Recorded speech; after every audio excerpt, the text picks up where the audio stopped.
사사기 14장 1절부터 20절입니다. 오늘 본문의 배경이해입니다. 앞서 삼손의 탄생을 다룬 서론 부분에서 삼손은 하나님의 축복을 받았고 하나님의 영이 그에게 임하였습니다. 그러면 이제 이스라엘 구원자로서의 모습이 본격적으로 등장해야 하는데 오늘 말씀에 소개된 그의 모습은 실망스럽기 짝이 없습니다. 시작부터 그의 사사로운 연애담이 등장합니다. 이처럼 그의 생애는 3명의 블레셋 여인과의 연애담을 바탕으로 기록되어 있습니다. 그런데 이런 삼손의 사사로운 행동에는 놀라운 하나님의 섭리가 숨어 있습니다. 1절부터 4절입니다. 블레셋 여자와 결혼시켜달라고 떼쓰는 삼손. 삼손이 딥나로 내려갔다가 딥나에 있는 어떤 블레셋 처녀를 보았다. 그가 돌아와서 자기 부모에게 말하였다. 내가 딥나에 내려갔다가 블레셋 처녀를 하나 보았습니다.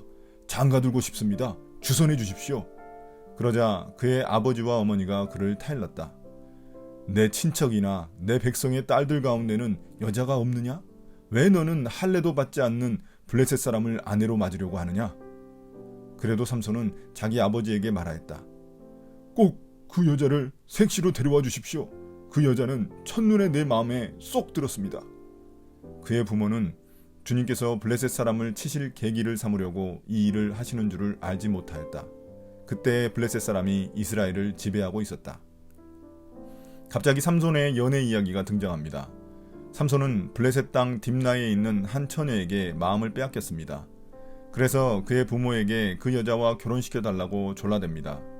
이에 그의 부모는 하고 많은 이스라엘 여자를 놔두고 하필 할례받지 않은 이방 여인을 아내로 맞으려 하느냐며 아들을 혼냅니다. 이방 여인과의 결혼은 율법에서 금지하고 있기 때문입니다. 그런데 삼손은 그 여인에게 첫눈에 반했다며 부모에게 그 여인을 데리고 오라며 생떼를 부립니다. 여기서 그의 눈에 들어왔다는 표현은 히브리어로 야사르인데 직역하면 그녀가 내 눈에 옳다는 의미입니다.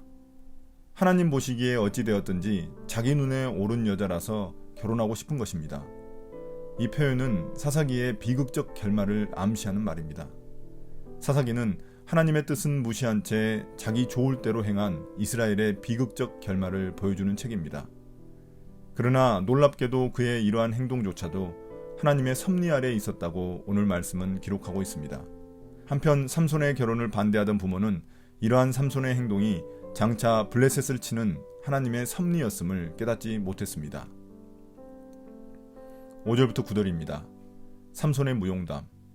삼손이 부모와 함께 딥나로 내려가서 딥나에 있는 어떤 포도원에 이르렀다. 그런데 갑자기 어린 사자 한 마리가 으르렁거리며 그에게 달려들었다. 그때 주님의 영이 삼손에게 세차게 내리 덮쳤으므로 손에 아무것도 가진 것 없이 그 사자를 염소 새끼 찢듯이 찢어 죽였다. 그러나 그는 이 일을 부모에게 말하지 않았다. 그는 그 여자에게로 내려가 그와 이야기를 나누었다. 삼손은 그 여자를 무척 좋아하였다. 얼마 뒤에 삼손은 그 여자를 아내로 맞으러 그곳에 다시 가다가 길을 벗어나 자기가 죽인 사자가 있는 데로 가보았더니 그 죽은 사자의 주검에 벌떼가 있고 꿀이 고여 있었다. 그는 손으로 꿀을 좀 떠다가 걸어가면서 먹고 부모에게도 가져다 주었으나 그 꿀이 사자의 주검에서 떠온 것이라고는 말하지 않았다. 이제 삼손의 생떼에 못 이긴 부모는 그와 함께 그 여자가 있는 딥나로 내려가게 됩니다.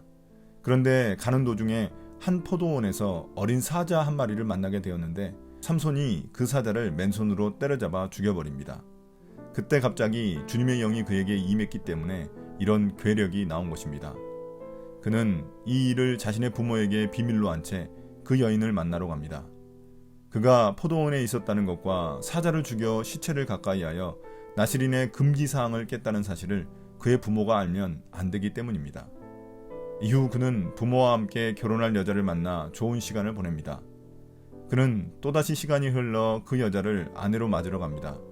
그런데 가는 도중에 예전에 자기가 죽인 사자를 또다시 발견하게 됩니다. 그는 자신이 죽인 사자의 몸에서 벌꿀을 발견하고는 그것을 먹고 남은 것은 부모에게도 가져다 주었습니다. 어디서 가져온 것인지는 비밀로 한 채 말입니다. 이 일을 통해 삼손은 시체를 가까이에서는 안 된다는 나시린의 금기사항을 또다시 아무 거리낌 없이 깨트리고 말았습니다. 10절부터 14절입니다. 삼손의 수수께끼. 그의 아버지는 사돈될 사람의 집으로 갔다. 삼손은 신랑들이 장가갈 때 하는 풍습을 따라서 거기에서 잔치를 베풀었다. 블레셋 사람들이 그를 보자 젊은이 30명을 데려다가 그와 한자리에 앉게 하였다. 그때 삼손이 그들에게 한 가지 제안을 하였다. 내가 여러분에게 수수께끼를 하나 내려고 하는데 잔치가 계속되는 이래 동안에 알아맞혀 보십시오. 여러분이 알아맞히면 내가 모시옷 30벌과 겉옷 30벌을 내놓고 마치지 못하면 여러분이 나에게 모시옷 30벌과 겉옷 30벌을 주도록 하는 것이 어떻겠습니까? 그들이 말하였다. 좋습니다. 어디 그 수수께끼를 한번 들어봅시다. 그래서 삼손이 그들에게 수수께끼를 내놓았다. 먹은 자에게서 먹는 것이 나오고 강한 자에게서 단 것이 나왔다. 그러나 그들은 사흘이 지나도록 수수께끼를 풀 수가 없었다. 한편 일정 기간이 흐른 후 삼손은 아버지와 함께 다시 그 여자의 집에 찾아가 결혼잔치를 베풀었습니다. 고대 사회에서는 결혼잔치를 신부의 집에서 일주일 동안 행했습니다. 결혼식 잔치에 포도주가 빠질 수 없기 때문에 삼손은 또다시 나실인의 금기사항을 어긴 것입니다. 그 시간 동안 심심해진 삼손은 자신의 결혼잔치에 와있던 블레셋 젊은이 30명에게 수수께끼를 제안합니다. 그 자리에 30명이나 되는 블레셋 사람들이 와 있었다는 사실은 그들이 이스라엘 사람 삼손을 경계하고 있었음을 암시합니다. 삼손은 앞서 자신이 사자에게서 경험한 일을 수수께끼로 냅니다. 삼손은 이 수수께끼에 30벌의 모시옷과 겉옷을 내걸었습니다.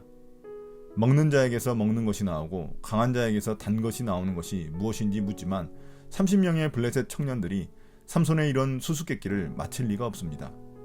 그들은 사흘이 지나도록 수수께끼를 풀 수가 없었습니다. 15절부터 20절입니다. 수수께끼에 진 삼손. 이레째가 되던 날 그들은 삼손의 아내를 을러대었다. 신랑을 깨워서 그가 우리에게 낸 그 수수께끼의 해답을 알아내서 우리에게 알려주시오. 그렇지 않으면 세댁과 세댁의 친정집을 불살라버리겠소. 우리가 가진 것을 빼앗으려고 우리를 초대한 것은 아니지 않소. 그래서 삼손의 아내는 삼손에게 울며 말하였다. 당신은 나를 미워할 뿐이지 사랑하지는 않아요. 그러니까 당신이 나의 나라 사람들에게 수수께끼를 내놓고도 나에게는 해답을 가르쳐주지 않았지요. 삼손이 아내에게 말하였다. 이것 봐요. 내 부모에게도 알려드리지 않았는데 어떻게 당신에게 말할 수 있겠소? 그러나 그의 아내는 삼손에게 이래나 계속되는 잔치 기간에 계속 울면서 졸라댔다. 이래째 되던 날 삼손은 드디어 아내에게 수수께끼의 해답을 말해버리고 말았다. 그러자 아내가 그 해답을 자기 동족 사람들에게 알려주었다. 이래째 되던 날 해가 지기 전에 그 성읍 사람들이 삼손에게 말하였다. 무엇이 꿀보다 더 달겠으며 무엇이 사자보다 더 강하겠느냐? 삼손이 그들에게 대답하였다. 나의 암소로 밭을 갈지 않았더라면 이 수수께끼의 해답을 어찌 찾았으랴. 그때 주님의 영이 삼손에게 세차게 내리덮쳤다. 삼손이 아스글론으로 내려가서 그곳 주민 30명을 죽이고 그들에게서 노략한 옷을 가져다가 수수께끼를 푼 사람들에게 주었다. 그리고는 몹시 화가 나서 자기 아버지의 집으로 돌아가 버렸다. 그러자 삼손의 아내는 삼손의 들러리로 왔던 한 친구의 아내가 되었다. 이제 블레셋 사람들은 사흘이 지나도록 답을 찾지 못하자 불안해진 그들은 삼손의 아내가 될 블레셋 여인을 협박합니다. 삼손을 꼬셔서 답을 알아내지 않으면 그 여인의 집을 다 태워버리겠다고 말합니다. 그래서 그 여인은 끈질기게 삼손을 괴롭혀 7째 날에 수수께끼의 답을 얻어내고야 맙니다. 답을 알아낸 그녀는 자기 동족인 블레셋 사람들에게 그 답을 알려주었습니다. 약속한 시간이 되자 답을 알아낸 블레셋 사람들은 수수께끼의 답이 꿀과 사자임을 삼손에게 놀리듯이 대답합니다. 이에 삼손은 분노하며 그 답을 알려준 자신의 아내를 암소라고 조롱합니다. 그 후 그는 약속한 30벌의 모시옷과 겉옷을 마련하기 위해 또한 블레셋 사람들에게 안갚음을 하기 위해 아스글론이라는 곳으로 내려가 그곳 사람들 30명을 죽이고 옷을 빼앗았습니다. 이 또한 주님의 영이 그에게 갑자기 임했기 때문에 가능했던 것입니다. 물론 자신의 사사로운 일 때문에 이런 일을 했지만 그 뒤에는 하나님의 섭리가 숨어 있었습니다. 한편 분노에 찬 삼손은 화가 나 결혼식을 마치지 않고 아버지 집으로 돌아가 버렸습니다. 또한 삼손의 아내는 결혼식 축제에서 삼손의 들러리로 왔던 한 친구에게 주어졌습니다. 결국 하나님이 금하시는 이방 여인과의 결혼을 추진한 삼손의 계획은 실패로 돌아갔고 블레셋과 삼손의 관계는 더욱 틀어지게 되었습니다. 오늘의 묵상 포인트입니다. 첫 번째, 하나님은 누구신가? 삼손은 하나님의 뜻과 상관없이 자기 눈에 보기 좋은 이방 여성과 결혼하려 했습니다. 이스라엘을 구원할 사사로서 부름받았는데 단지 개인적인 욕망을 채우는 삶을 살아갑니다. 하나님의 뜻과는 아무 상관없는 삶처럼 보입니다. 그러나 하나님은 그의 사사로운 일조차도 이스라엘을 구원하는 용도로 사용하십니다. 그러나 자신의 행동에 대한 책임만큼은 피할 수 없습니다. 우리도 마찬가지입니다. 우리의 죄악에도 불구하고 하나님의 뜻은 이루어질 것이지만 죄악에 대한 책임만큼은 피할 수 없습니다. 두 번째, 인간은 어떤 존재인가? 삼손은 자신의 정체성과 사명에 아무런 관심이 없었습니다. 그는 하나님의 영을 자신의 사사로운 욕심과 복수에 잘못 이용했습니다. 주님은 우리 각자에게도 알맞은 능력을 주셨습니다. 모두 하나님의 영광을 위해 사용하라는 것입니다. 우리는 과연 우리의 재능을 나의 개인적인 목적에만 사용하고 있지는 않습니까? 오늘의 기도입니다. 주님, 하나님이 주신 능력과 사명을 자기 마음대로 사용하는 삼손의 모습을 봅니다. 그러나 그 뒤에 하나님의 섭리가 있었음을 보며 이스라엘을 향한 하나님의 사랑과 긍휼을 보게 됩니다.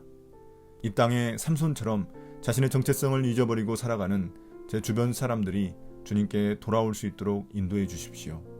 저 또한 오늘도 주님이 주신 능력을 주님의 영광을 위해 사용하게 해 주십시오. 예수님 이름으로 기도드립니다. 아멘.